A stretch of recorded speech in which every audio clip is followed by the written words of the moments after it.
The gentle afternoon breeze swayed the leaves of the century-old oak that Caleb watched through the window of the small trailer where he lived. It was not a luxurious place, but it was his refuge, a space he had built with his own hands after years of battling his internal demons. At 37, his face already bore marks of an intense life. Deep honey-coloured eyes inherited from his mother, but with premature wrinkles around them, the result of sleepless nights and days lived on the edge. That morning he tried to adjust the tie in front of the cracked mirror, but his rough fingers, marked by hard work in the workshop, seemed unfamiliar with the touch of the light and formal fabric. It was not something he wore frequently. The news of his father's death had hit as a dry blow straight to the chest. Henry Miller, at 72, had succumbed to leukemia in just a few weeks. Too quick for goodbyes, too abrupt for reconciliations.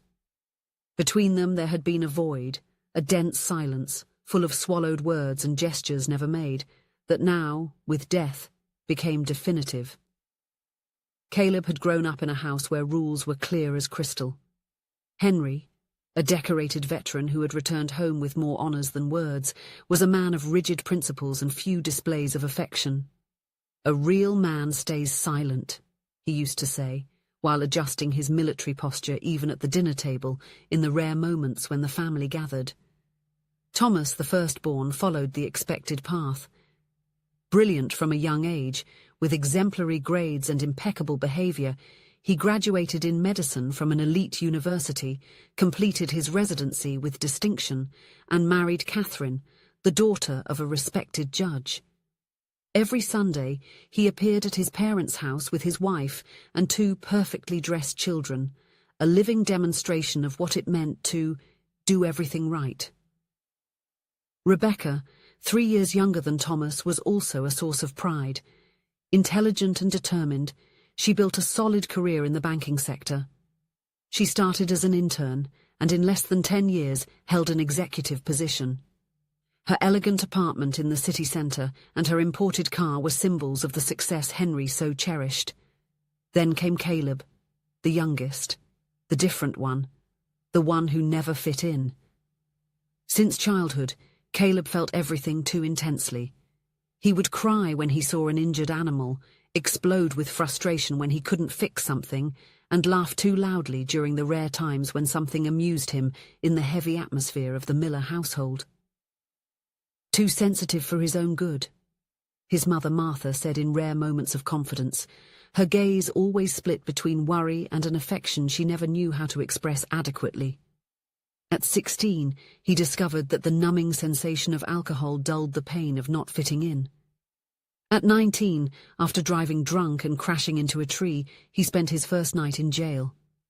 Henry did not show up to pick him up. It was Thomas who paid the bail, with a look of disappointment that hurt more than any words. After dropping out of 2 college courses, Caleb was no longer mentioned at Sunday dinners.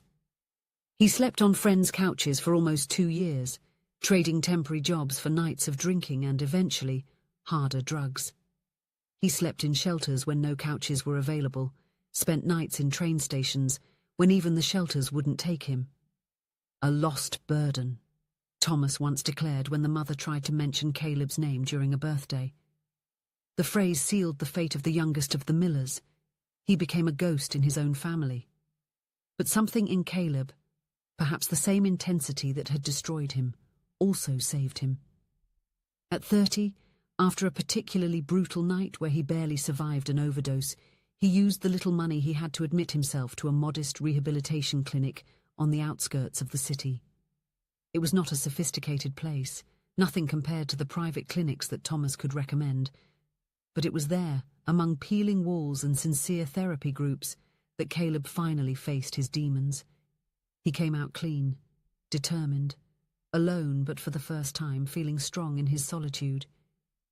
He found a job in a small auto repair shop. Since childhood, he had a fascination for cars, for the parts that fit together perfectly to create movement, for the possibility of fixing something broken. He started by washing cars, then helping with simple tasks. With patience, something he had learned in recovery, he became an excellent mechanic. The smell of oil and grease on his hands brought him a satisfaction that no drug had ever provided. Gradually, he began to attend support meetings for substance dependence.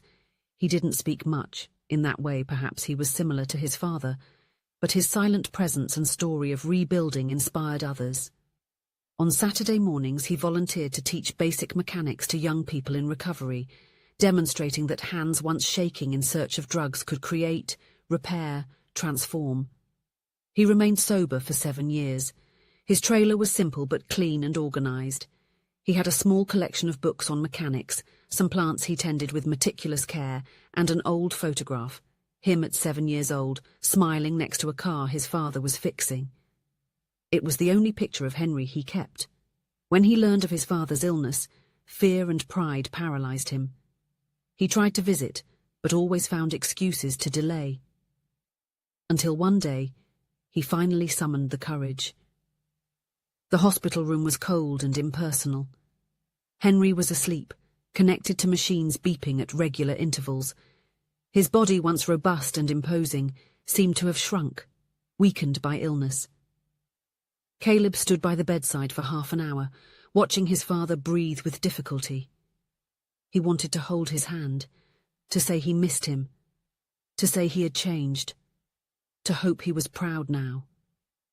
But the words stayed trapped in his throat, as they always did in Henry's presence. He left the hospital without saying anything.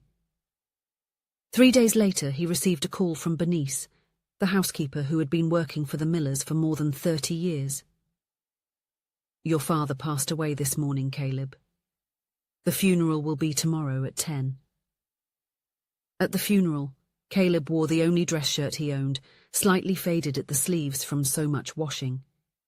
He sat in the back row of the church, away from the rest of the family that occupied the front pews. Thomas gave an eloquent speech about honor, dedication, and legacy. His mother and Rebecca remained upright, composed, their faces like masks revealing no emotion, a skill Caleb never developed. Bernice, in her impeccably black uniform, approached and sat next to him. Silently, she squeezed his hand tightly, like someone holding on to something precious that could slip away at any moment. Caleb did not cry, but his eyes were red and burning, filled with tears that refused to fall, a pressure in his chest that seemed about to explode. 2 days later, he drove to the old family home for the reading of the will. His old Honda stopped in front of the imposing residence where he had grown up. The garden was meticulously maintained, with the same military precision that Henry had kept throughout his life, even when his hands trembled too much to hold the gardening tools. The house seemed frozen in time. Only the silence was denser, more definitive. The meeting took place in the library. A middle-aged woman with grey hair and square glasses introduced herself as the attorney in charge of Henry's will. Thomas sat rigidly in a leather armchair, Catherine by his side. Rebecca occupied the sofa with their mother, who seemed to have aged 10 years since the funeral. The reading was quick and formal. Thomas would inherit the family business, a small but profitable medical supply company that Henry had built after his military career. Rebecca would receive the house and a considerable bank account. The grandchildren were granted generous educational funds. Caleb's name was not mentioned. No phrase, no explanation, no acknowledgement of his existence. He smiled. A small, bitter, almost imperceptible smile. He was already used to not being seen, to not being part of it, to settling for leftovers. And now there wasn't even that. The lawyer, noticing his discomfort, clinically explained, "The will was registered 6 years ago. Henry never sought to update it. It is valid and incontestable." Caleb just nodded. 6 years ago, he still represented a shame for the family. He lived in a borrowed basement, exchanging his few belongings for drugs. He was not someone who inspired confidence, he knew. His father did that in a moment of anger, of deep disappointment. And then time simply passed. He slipped out the back door while the others were discussing bureaucratic details. In the hallway leading to the kitchen, he found Bernice, standing with her arms crossed, in the same way she did when he was a child trying to steal cookies before dinner. "He asked me to give this to you," she said. extending an old coverless book with edges stained and worn by time. Caleb recognized the book immediately. It was the only one his father had read to him just once, when he was 9 years old and had a high fever. An almost forgotten memory, like a distant dream, but one that had remained tucked away in some corner of his mind. The Old Man and the Sea, by Hemingway. A story about persistence, failure, and dignity. A book? Caleb raised his eyebrows, confused.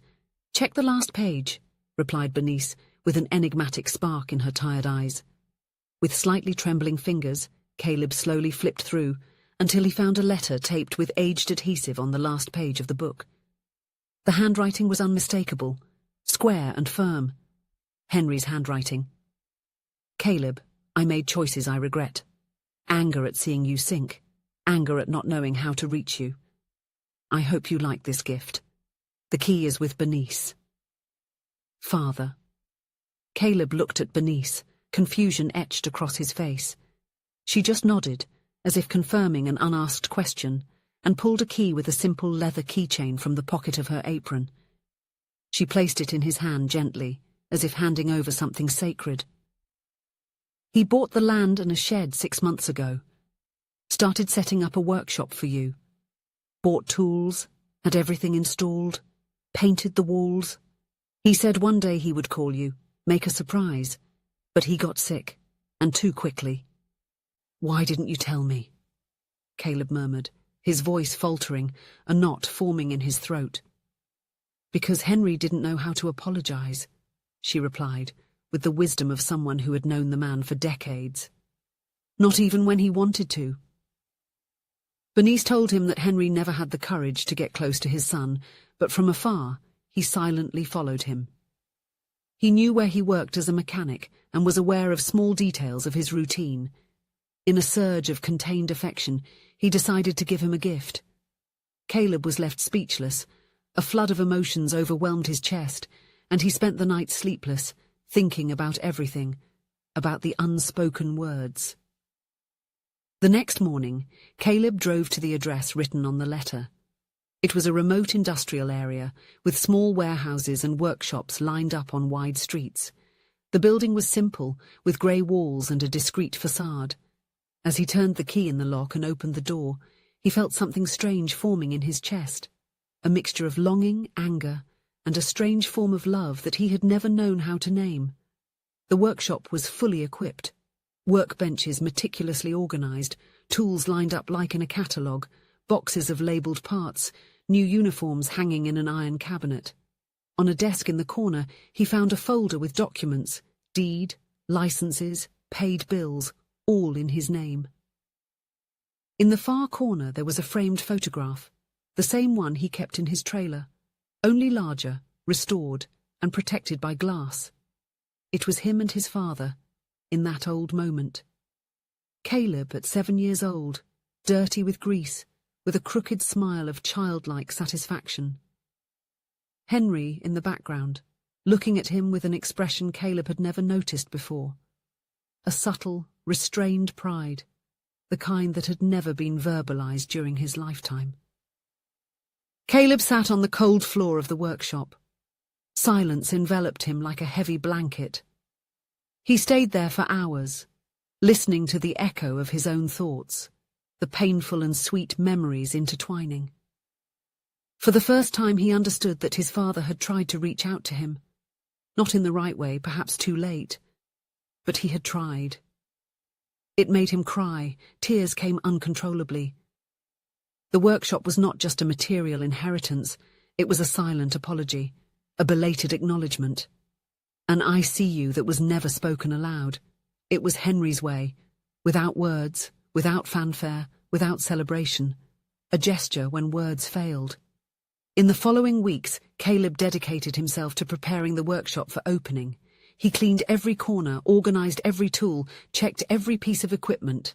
On the day of the inauguration, he hung a simple but carefully made sign, Miller and Son Workshop. Thomas appeared in the late afternoon, out of place in his expensive suit, looking around with a mix of surprise and something that seemed like reluctant admiration. "He never told me about this," he said, hands in his pockets, avoiding his brother's gaze. "He didn't tell anyone," Caleb replied, wiping his hands on a cloth. That was his way. The two remained silent for a moment, decades of distance between them. "It's a good place," Thomas finally spoke, extending his hand in a formal gesture. "Father would be proud." Caleb accepted the handshake, feeling a crack begin to form in the wall that separated them. It wasn't forgiveness yet, nor complete reconciliation, but it was a beginning. As the months passed, the workshop gained a regular clientele. Caleb became known for his meticulous and honest work.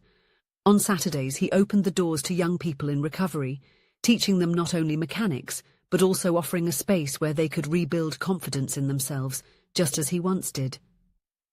On a quiet afternoon, while adjusting the engine of an old car, Caleb looked at the photograph of his father that he kept on the wall. He finally understood that Henry had given him more than a workshop.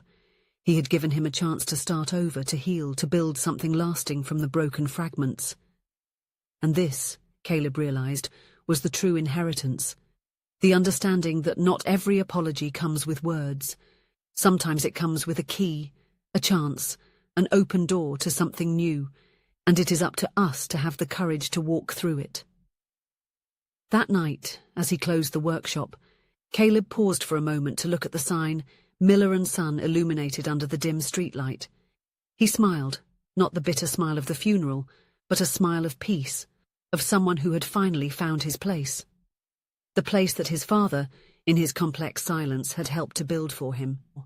If you enjoyed the story, please leave a comment with a rating from 1 to 5 to show how much you liked it. Also, watch the video that is now appearing on your screen. See you soon.